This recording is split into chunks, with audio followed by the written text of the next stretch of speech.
ইসলাম।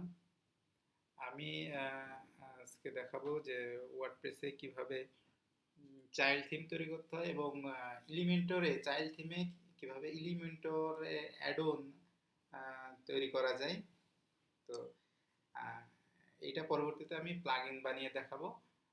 তো এটা হচ্ছে যে কোনো থিমেই আপনি চাইল্ড থিম বানাতে পারবেন। চাইল্ড থিম বানানোর একটা সুবিধা হলো যে আমার প্রিভিয়াসলি একটা ভিডিও আছে চাইল্ড থিম কীভাবে বানাতে হয় এবং চাইল্ড থিমের আসলে সুবিধা কি, তারপর আমি শর্টে বলি। চাইল্ড থিম হচ্ছে যে আপনার একটা থিম থাকবে, যেমন আমার এই যে একটা থিম, এই থিমে যদি মনে করেন যে আমি কোনো কিছু পরিবর্তন করি বা কাস্টমাইজ করি, তো আপডেট আসলে দেখা যাচ্ছে ওই আপডেটটা থাকে না।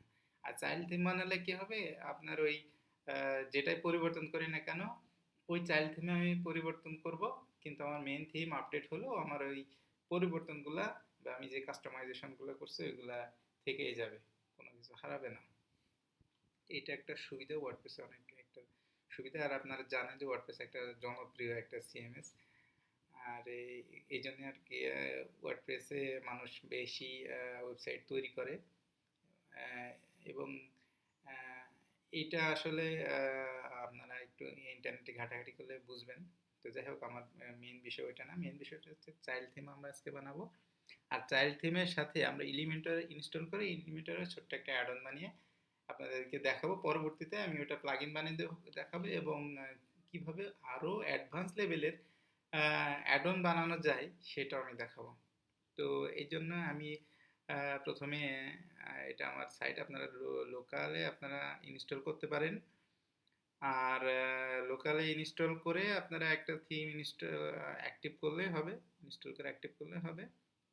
তো আমি যেহেতু আমি একটু সার্ভারে দেখাচ্ছি জিনিসটা, তো এটার জন্য আপনার যদি সার্ভারে করেন তাহলে সি প্যানেলে আপনাকে অবশ্যই লগ ইন করতে হবে।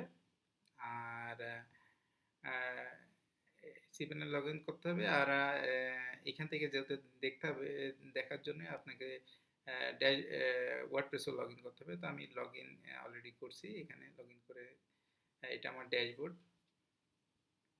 আর এখানে আমি দেখি যে আমার কি থিম ইনস্টল করা আছে। যদিও আমি এইখানে দেখতে পাবেন যে আমি একটা চাইল্ড থিম করেছি, তো আমি এটা বাদ দিয়ে আমি দেখাবো যে কীভাবে চাইল্ড থিম করা যায়। এখানে আমার চাইল্ড থিম অ্যাক্টিভ আছে, যেমন এখানে আমার থিমটা আছে হচ্ছে অ্যাস্ট্রা থিম। তো এই অ্যাস্ট্রা থিমে আমি ওইটাকে আবার চাইল্ড থিমে রূপান্তর করছি। তো এখানে বলতে পারেন যে এখানে যে এটাকে কেন করিনি, বা এটাকেও করা যায়, এটাকেও আপনি চাইল্ড থিম করতে পারবেন। আর এইখানে আবার এই থাম্বনেল আসছে, এটার আসেনি, এটাও নিয়ে আসা যায় খুবই সহজ।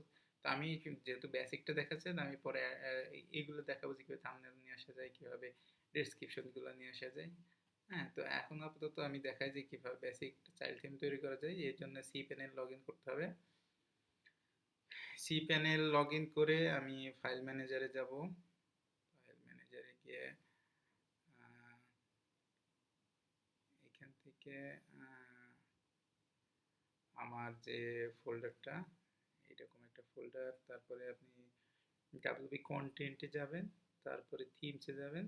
থিমসে গিয়ে দেখেন আমি কি করছি, এটা আমার কিন্তু মেইন থিম, অ্যাস্ট্রা যে থিমটা আছে, আর এটাকে আমি চাইল্ড করছি। তো এইটাকে আমি নতুন করে দেখাইতে পারি, বা এখান থেকে আমি দেখাই খুব সহজ হবে। আপনি এখানে একটা নাম দিবেন, একটা থিমের নাম দিয়ে ড্যাশ দিয়ে চাইল্ড বা যে কোনো একটা কিছু দিতে পারেন, বা আপনার মতো করে আপনি এখানে একটা নাম দিতে পারেন। এখন এই মেন থিমের ভিতরে তো অনেক কিছু, তো আমরা এর ভিতরে যাব না। আমার চাইল্ড থিমের ভিতরে কি আছে, আমি জাস্ট এটা ওপেন করি, দেখি যে এইখানে আমি চাইল্ড থিম 2 বানিয়ে দেখাই, তাহলে সব থেকে বেটার হবে। চাইল্ড 1 চাইল্ড 2 যদিও এর আগে কেউ বানাইছে কিনা আমি জানি না। তো আমি একটা ফোল্ডার নেই, যে এক্সট্রা হবে কিনা এটাও জানি না। চাইল্ড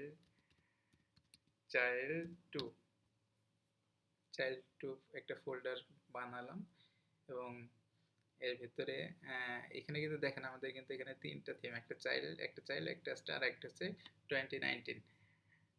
তো এইখানে আমি ইয়ে করব, একটা ফাইল নেব যে style.css style.css নিলাম, নিয়ে এখন আমাকে জাস্ট এটা এডিট করতে হবে। এইখানে কিভাবে চাইল্ড থিম এখানে আসবে, তো সেই জন্য আমরা একটু গুগল করব, অথবা আমরা চ্যাট জিপিটি, এখন যে নতুন আসছে চ্যাট জিপিটি দিয়েও করতে পারেন। আমরা চ্যাট জিপিটি দিয়ে করে দেখাই। গুগল সার্চ করে তো আপনারা পাবেনই কীভাবে চ্যাট জিপিটি দিয়ে কীভাবে একটা চাইল্ড থিম তৈরি করা যায়। এটা নতুন আর একটা শেখা হবে। তো আমি চ্যাট জিপিটি ওপেন করতেছি। আমার নেটটা একটু স্লো মনে হয়। তো আমরা গুগলে সার্চ করলেও পাবো যে how to make child theme in WordPress. এখানে অনেকগুলো রেফারেন্স থাকবে, আমরা একটাতে গিয়ে দেখি। ডাব্লিউপি বিগিনারে গেলে পাবো ইনশাল্লাহ। আমাদের চ্যাট জিপিটি লগ ইন করতে বলতেছে, তো আমরা এখানে সাইট ওপেন করে ফেলছি। এখানে দেখেন অনেক কিছু বলছে, আমাদের এত কিছু দরকার নাই। এখানে জাস্ট স্টাইলে আমাকে লিখতে হবে, এই যতটুকু লিখতে হবে। জাস্ট আমি এটা কপি করে নিই, কপি আমার স্টাইল, তো এইখানে হচ্ছে পেস্ট করে দিলাম। আর এইখানে স্টার্ট করতে হবে,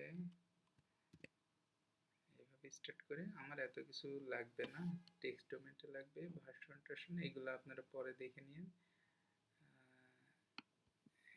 এইখান থেকে এতটুকু আমি পরে, ওইগুলো সবই প্রয়োজনীয়, ওইগুলো আপনারা দেখে নিন এটা আসলে কিভাবে কি কাজ করে। এতটুকু এখানে আমি আমার নাম দেই যে এক্সট্রা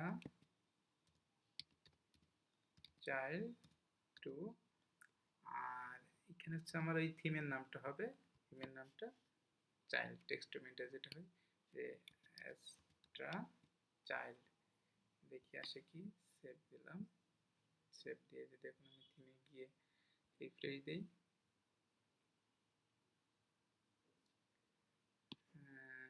এখানে আসেনি। এখানে বলতেছে যে template missing index child theme delete to template header style.css।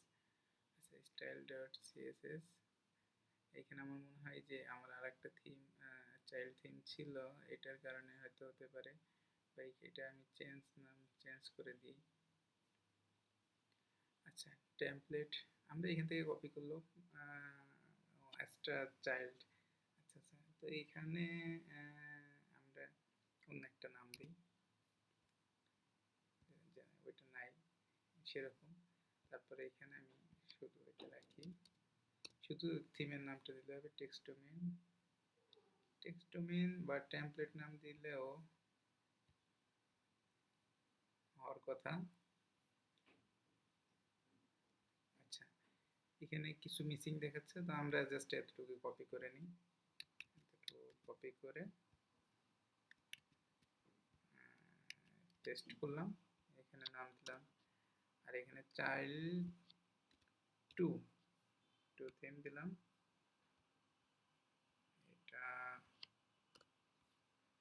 এটাও সেভ দিলাম, দুইটাই সেভ দিলাম। দেখি আবার কি হয়, রিফ্রেশ দিলাম।